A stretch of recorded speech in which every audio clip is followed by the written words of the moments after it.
কিন্তু বড় দুঃখ,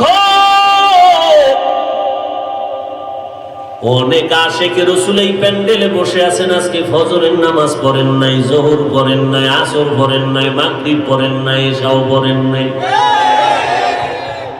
মোনাজাতের পরে আবার বিড়ি টেনে টেনে আশিকরা বাড়ি যাবে, গিয়া ঘুমাবে না, মোবাইলের মুরাকাবায় শুয়া পড়বে।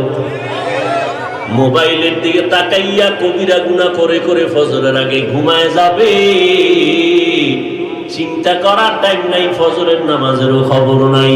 অথচ মদিনার নবী বলেন, বাইনাল আবদি ওয়া বাইনাল কুফরি তারকুস সালাহ। মুমিন আর বিধর্মীদের ব্যবধান হলো নামাজ। মুমিনেরা নামাজ ছাড়ে না, বেঈমানেরা নামাজ পড়ে না।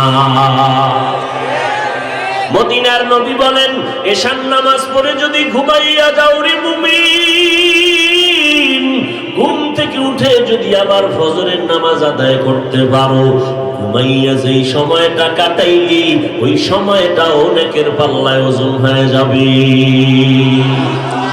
আফা হাসিবতুম আন্নামা খালাকনাকুম আবাসা أفحسبتم أنما خلقناكم عبثا وأنكم إلينا لا ترجعون।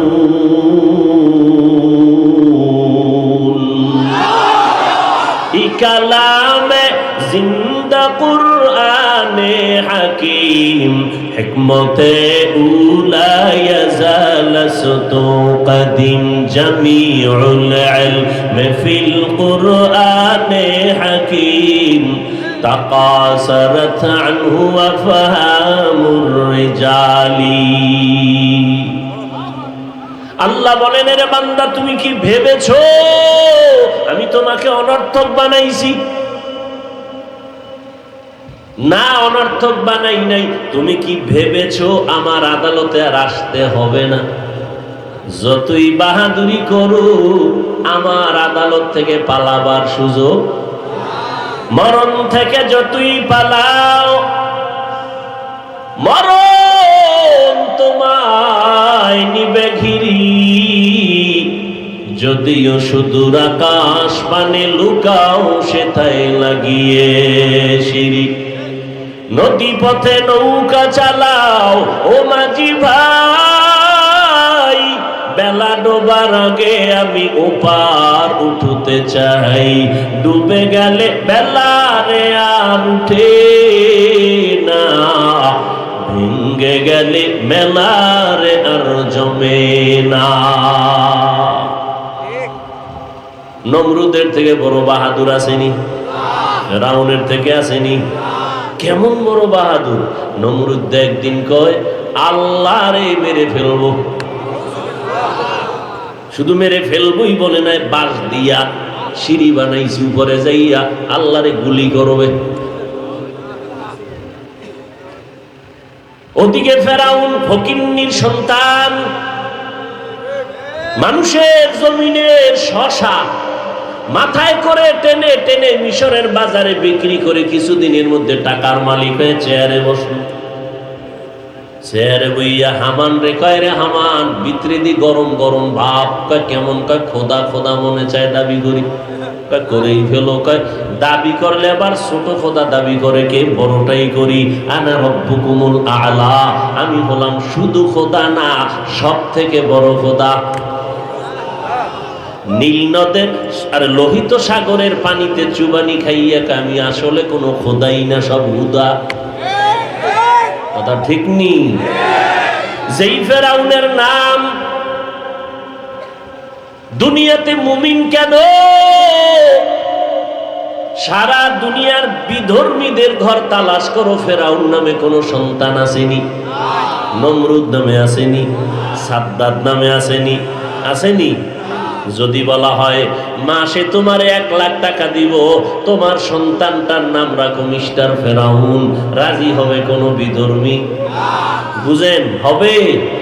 যদি বলি বাঙালি ভাই তোমার সন্তানের নামটা ফেরাউন রাখো, মাসে 1 লাখ টাকা, বাঙালি কইবে একটু চিন্তা করার সময় দাও।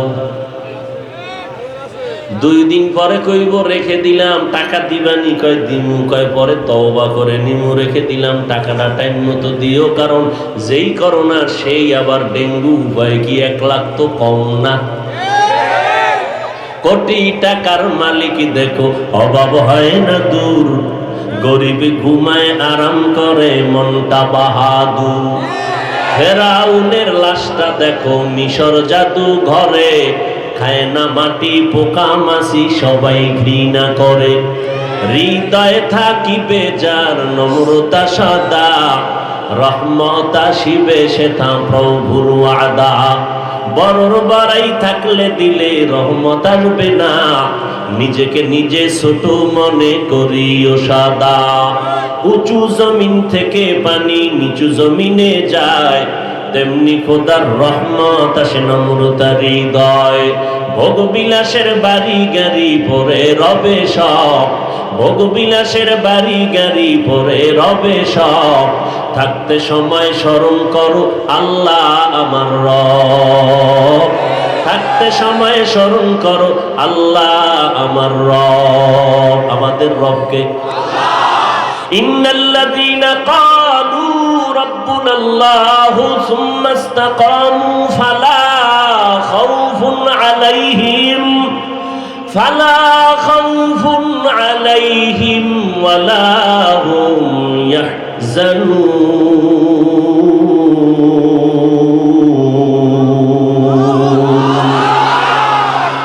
আল্লাহ তাআলা বলেন, যারা স্বীকার করে আমি তাদের রব,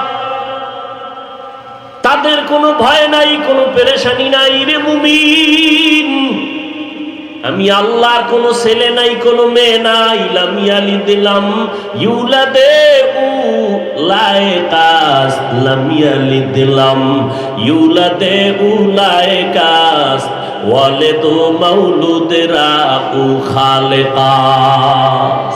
আল্লাহর কোনো ছেলে নাই, মেয়ে নাই। লাম ইয়ালিদ ওয়া লাম ইউলাদ, আল্লাহ কাউকে জন্ম দেন নাই, কারো থেকেও জন্ম নেন নাই। আল্লাহ তাআলা বলেন, আমি এক। এই জমিনের মধ্যে আমি যা কিছু বানাইলাম আমি এক আল্লাহ, আমি হলাম খালেক। আর সব হলো এক বচনে মাখলুক, বহু বচনে মাখলুকত। জিন বানাইছি আগুন দিয়া, ফেরেশতা বানাইলাম নূর দিয়া, মানুষ বানাইলাম মাটি দ্বারা। আমি যা কিছু বানাইছি, আসমান বানাইলাম, জমিন বানাইলাম। এ জমিন থেকে 500 বছরের দূরত্বে প্রথম আসমান। এক একটা আসমান 500 বছরের মতো মোটা, আবার এক আসমান থেকে আর এক আসমানের মাঝখানে ফাঁকা 500 বছর। এইভাবে 7টা আসমান আমি টানায় রাখছি। নিচের থেকে কোনো খুঁটিও নাই, উপর থেকে কোনো রশির টানাও নাই। এরে বান্দা তাকায় দেখ, এর মধ্যে আবার সূর্যের আলো দিয়া রাখলাম, তারকা দিয়া সাজাইলাম, চাঁদের আলো দিয়া সাজাইলাম, আবার এইরকম 7টা জমিন আমি বানাইলাম। কিন্তু আমি এত সুন্দর আসমান জমিন চন্দ্র সূর্য বানাইছি, আমি আল্লাহ বানাইলো, ওগুলোর প্রতি আমি আশিক না, এদেরকে আমি বেশি মহব্বতের জন্য বানাই নাই। আমি আল্লাহ একজন, আর বাকি যা কিছু বানাইছি এর মধ্যে আমার মহব্বতের পাত্র হলো একমাত্র মানুষ। অতএব তোমরা যদি আমার রবুবিয়তকে মেনে নাও, আমি আল্লাহ পাক রব্বুল আলামিন তোমাকে বিনা হিসাবে জান্নাত দিয়ে দিব। আরো আস্তে করে বলেন, জান্নাত চাইতো ইনশাআল্লাহ। হিসাব দিয়া না বিনা হিসাবে? হিসাব দিয়া যদি যাওয়ার চিন্তা করেন তো জাহান্নামে যাওয়া ছাড়া উপায়। আল্লাহ আমাদের বিনা হিসাবে জান্নাত দান করেন। জান্নাত পাওয়ার জন্য বেশি বেশি বিড়ি টানতে হবে। হ্যাঁ হ্যাঁ, এই এত বিশাল প্যান্ডেল গল্প করবেন, লক্ষ লক্ষ মানুষ, চাপার জোরে কইবে 20 লাখ 10 লাখ। এই চাপাবাজিতে ফায়দা কি যদি ফজরের নামাজে কেউ না যায়? আছে কোনো ফায়দা? হাজার হাজার মুসলমান, কিন্তু বড় দুঃখ, অনেক আশিকে রাসূল এই প্যান্ডেলে বসে আছেন, আজকে ফজরের নামাজ পড়েন নাই, যোহর পড়েন নাই, আসর পড়েন নাই, মাগরিব পড়েন নাই, এশাও পড়েন নাই। মোনাজাতের পরে আবার বিড়ি টেনে টেনে আশিকরা বাড়ি যাবে, গিয়া ঘুমাবে না, মোবাইলের মুরাকাবায় শুয়া পড়বে। মোবাইলের দিকে তাকাইয়া কবিরা গুনাহ করে করে ফজরের আগে ঘুমায় যাবে। চিন্তা করার টাইম নাই, ফজরের নামাজেরও খবর নাই। অথচ মদিনার নবী বলেন, বাইনাল আবদি ওয়া বাইনাল কুফরি তারকুস সালাহ। মুমিন আর বিধর্মীদের ব্যবধান হলো নামাজ। মুমিনেরা নামাজ ছাড়ে না, বেঈমানেরা নামাজ পড়ে না। মদিনার নবী বলেন, এশার নামাজ পড়ে যদি ঘুমাইয়া যাও রে মুমিন, ঘুম থেকে উঠে যদি আবার ফজরের নামাজ আদায় করতে পারো, ঘুমাইয়া যেই সময়টা কাটাইলি ওই সময়টা অনেকের পাল্লায় ওজন হয়ে যাবে। একটুখানি নেকের তরে রোজ হাসরের মাঠেতে বাবা ঘুরবে ছেলের পিছে, ছেলে বাবার আগেতে। আহাতে মন কঠিন দিনেতে নামাজ তোমায় ভুলবে না, ঠিক মতো পড়িলে নামাজ জান্নাত তোমার ঠিকানা। ঘুমের চেয়ে নামাজ ভালো আর তুমি ঘুমাইও না, ঠিক মতো পড়িলে নামাজ জান্নাত তোমার ঠিকানা। আমার প্রাণের ভাই বোনেরা, জলদি করে উঠে যাও, ওযু করে তাড়াতাড়ি নামাজ পড়তে লেগে যাও। নবী বেনামাজির শাফাআত করিবেন না, ঠিকমতো পড়িলে নামাজ জান্নাত তোমার ঠিকানা। ঘুমের চেয়ে নামাজ ভালো আর তুমি ঘুমাইও না, ঠিকমতো পড়িলে নামাজ জান্নাত তোমার ঠিকানা। ঠিকমতো নামাজ বুঝেননি? 5 ওয়াক্ত না পারলেও জুমানা।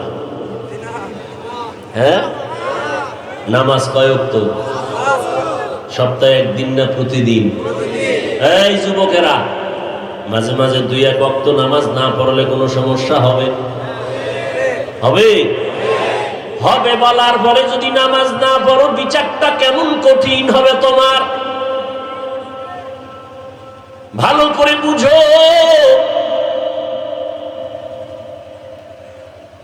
নামাজ আল্লাহ চ্যালেঞ্জ দিয়ে বলেছেন কোরআনে, ইন্নাস সালাতা তানহা আনিল ফাহশাই ওয়াল মুনকার ওয়া লাযিকরুল্লাহি আকবার। নিশ্চয়ই নামাজ মানুষকে সমস্ত পাপের জগৎ থেকে ফিরাইবে। নামাজ আল্লাহর চ্যালেঞ্জ দেওয়া। অথচ বহু নামাজি নামাজ পড়ে সুদ খায়, মিথ্যা কথা বলে, অন্যের হক নষ্ট করে। আছে না নাই? বিষয় কি? আল্লাহর চ্যালেঞ্জ গেল কই? আল্লাহ তো চ্যালেঞ্জ দিছেন নামাজ মানুষকে সমস্ত পাপের জগৎ থেকে মুক্ত করে দিবে।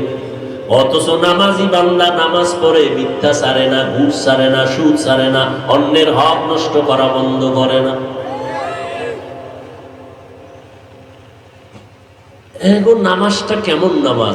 আল্লাহ আর এক জায়গায় কয়, চ্যালেঞ্জ তো দিছি কিন্তু দরজা আর এক জায়গা দিয়ে খোলা রাখছি, বুঝো নাই? বলে কি? পরে বল, কোরআন পড়ে দেখ।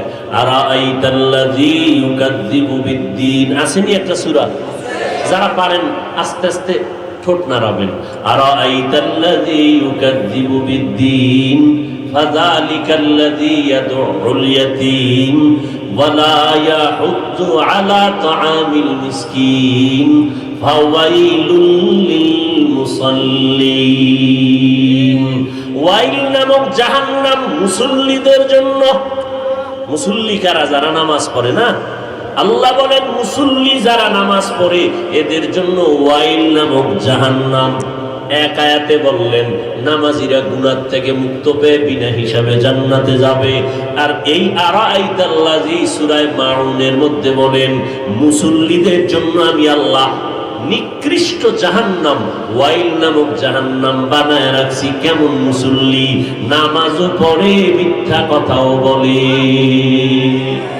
মাকুন সুস্তি নামাজে পাঞ্জা বাজে গানা ফাওয়াইলুল লিল মুসাল্লিনাল্লাযীনা মুমিনারা এই নামাজে ইমদাদে দা ইস্তাঈনু আয়াতে কুরআবা আয়াতে কদ আফলাহারা ইয়াতে কুন গৌর কুন্দর মানিয়াজ দিন সাদিকুন। আল্লাহ তাআলা বলেন সব দায়িত্বশীলরা রেডি থাকো, দুনিয়ার আদালতেই পার পাও না, আমার আদালতে পার পাওয়া কেমনে? দুনিয়ার আদালতেই পার পাওয়া জীবনে রক্ত পানি করে ঘাম জড়াইয়া কষ্ট করে করে তিল তিল করে টাকা জমাইয়া এরপরে বান্দা পাঁচতলা বাড়ি করলো, ডান হাতে বাম হাতেও কামাই করলো, হালাল হারামের ভেদাভেদ করলো না। এই বান্দা বাড়িটা করার পর আস্তে আস্তে বয়সও বেড়ে গেল, এখন আরামে ঘুমাবে। ডাক্তার কয় মখমলের চাদরে ঘুমানো যাবে না, শক্ত বিছানায় ঘুমাও, নাইলে আজরাইল হাজির হয়ে যাবে। ঠিক নি? ওদিক দিয়ে আবার দুদুক সাহেবরা টিকিট দিয়ে দিছে, এত পাঁচতলা বিল্ডিং কই ভাইলি টাকা কামাই করার সূত্র কি আমারে বয়ান করতে হবে? দুদুক যখন নোটিশ দিছে ঘুম হারাম খানাও হারাম। এজন্য আমি মাঝে মাঝে বলি, যারা আমার মাওলারে ভুলিয়া রসুলরে ভুলিয়া আখেরাতের পিছনে ফালাইয়া শুধু দুনিয়া দুনিয়া দুনিয়া দুনিয়া দুনিয়া, নামাজের ভিতরে দাঁড়াইয়াও দুনিয়া, ঘুমের মধ্যে দুনিয়া, এরা দুনিয়াও ভয় নাই আখেরাতও ভয় নাই। এরা দুনিয়াও ভয় নাই আখেরাতও পায় নাই। দুনিয়া কই পাইলো? বিল্ডিং উঠাইছি ঠিক, শান্তি নাই। হয়তো বাইরের জ্বালা না থাকলেও ভিতরে জ্বালা, মাইয়ার জ্বালা, ছেলের জ্বালা, বউয়ের জ্বালা, আত্মীয় স্বজনের জ্বালা, এরপরে দুশ্মনের জ্বালা, মামলা, মামলার উপরে হামলা। কথা ঠিক নেই? ডাইনিং টেবিলে হরেক রকম খানার আয়োজন, কত ধরনের মাছ, কত ধরনের গোশত, কত ধরনের সবজি তরকারি, কিন্তু আল্লাহর বান্দার উপরে নোটিশ জারি করা, জিহ্বা নাড়ায় শুধু দেখবি, ভিতরে নেওয়া যাবে না, রোগ বেড়ে যাবে, মরণ এসে যাবে, বলা যায় না, হঠাৎ মরণ স্টক করে মানুষ মারা যায়। এরে আল্লাহর বান্দা, আর যারা আল্লাহর মোহাব্বত নিয়া নবীর তরিকার উপরে চলতেছি, নবীর তরিকায় টুপি পরলাম, নবীর মোহাব্বতে আখিরাতকে প্রাধান্য দিয়া দাঁড়িয়ে রাখলাম, নামাজ পড়ি, পর্দা করি, হালাল খাই, আলহামদুলিল্লাহ আমরা আখিরাতও পাবো, দুনিয়াও আমাদেরকে ফালাইয়া যায় না। আমগো খানাও বন্ধ নাই, ঘুমও বন্ধ নাই, সম্মানও কমে নাই। সম্মান দেওয়ার মালিক কে? قال النبي صلى الله عليه وآله وسلم من أحب دنياه أضر بآخرته ومن أحب آخرته أضر بدنيا فآثروا ما يبقى على ما يفنى। পয়গম্বর বলেন, এরে উম্মতের দল, তোমরা চিরস্থায়ী আখিরাতকে বরবাদ করিয়া দুনিয়াকে যারা অন্তরে জমা দিলা, আখিরাত বিদায় করে দিলা, তোমার কপাল খারাপ। আর যারা আখিরাতের আসল বানাইয়া দুনিয়ার পিছনে ফেলছো, তোমার কপাল ভালো। নবী বলেন, ক্ষণস্থায়ী দুনিয়ার মায়া ত্যাগ করো, চিরস্থায়ী আখিরাতের মায়া অন্তরে জমা করে নাও। এরে নবীর উম্মতের দল, এজন্য আল্লাহ কোরআনের আয়াতে বলেন, আমি আল্লাহ আদর কইরা মানুষ বানাইছি, আমার কাছে প্রিয় মানুষ ছাড়া আর কোনো বস্তু নাই। আমি মানুষের এত মোহাব্বত করি, আমি আল্লাহ আসমানটা বানাইছি মানুষের খেদমতের জন্য, জমিন বানাইলাম বান্দা তোমার খেদমতের জন্য, আমি আল্লাহ তোমার খেদমতে সূর্য বানাইলাম, চাঁদের আলোর ব্যবস্থা করলাম, তোমার প্রয়োজনে পানির আয়োজন করলাম, তোমার প্রয়োজনে আমি আল্লাহ বাতাসের ব্যবস্থা করে দিলাম। ও বান্দা, এরপর শুধু দুনিয়ার শান্তি না, আমি আল্লাহ চাই তোমাকে আমার অনন্ত অসীম জান্নাতের মেহমান বানাবো। শুধু মেহমানি বানাবো না, আমি চাই তুমি যেন বিনা হিসাবে জান্নাত পাইতে পারো।